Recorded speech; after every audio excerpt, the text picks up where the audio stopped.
বাংলাদেশের বিখ্যাত ইউটিউবার মানিক মিয়া এবং জনপ্রিয় গায়ক হিরো আলম, তাদেরকে যখন আমরা কোনো স্ক্রিনে দেখি, প্রথম দেখায় তাদের সম্পর্কে আমরা কী ভাবি?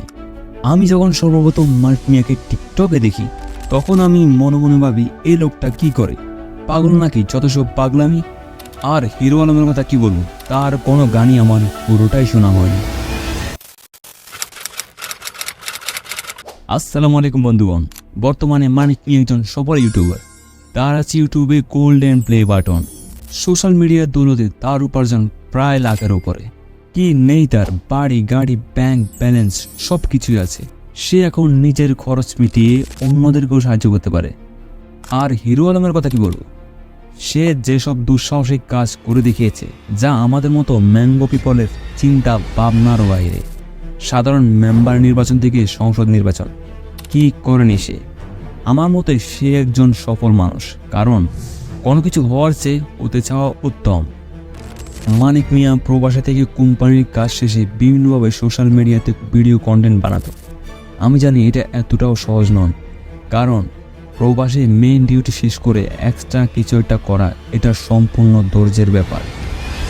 অপরদিকে অন্যজন দেশের হাজারো মানুষের মারধর, আলোচনা, সমালোচনা মুখোমুখি হবার পরও সে রুখে যায়নি।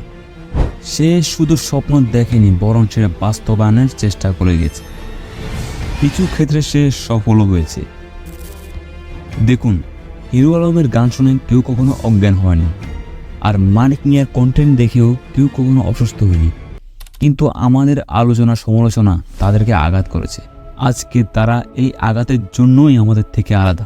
কতটুকু আলাদা সেটা তো আমরা দেখতেই পাচ্ছি। এখন তাদের মতো হওয়াটা অনেকের স্বপ্ন হয়ে দাঁড়িয়েছে, যে আমারও মানিক মিয়ার মতো ইউটিউবে গোল্ডেন প্লে বাটন থাকবে, আমিও হিরো আলমের মতো মাসে 2 থেকে 3 লক্ষ টাকা উপার্জন করতে চাই। তারা তাদের সময়কে কাজে লাগিয়েছে। মানুষ কি ভাববে না ভাববে তা তারা পরোয়া না করে নিজের লক্ষ্য ও স্বপ্নের পথে অগ্রসর হয়েছে।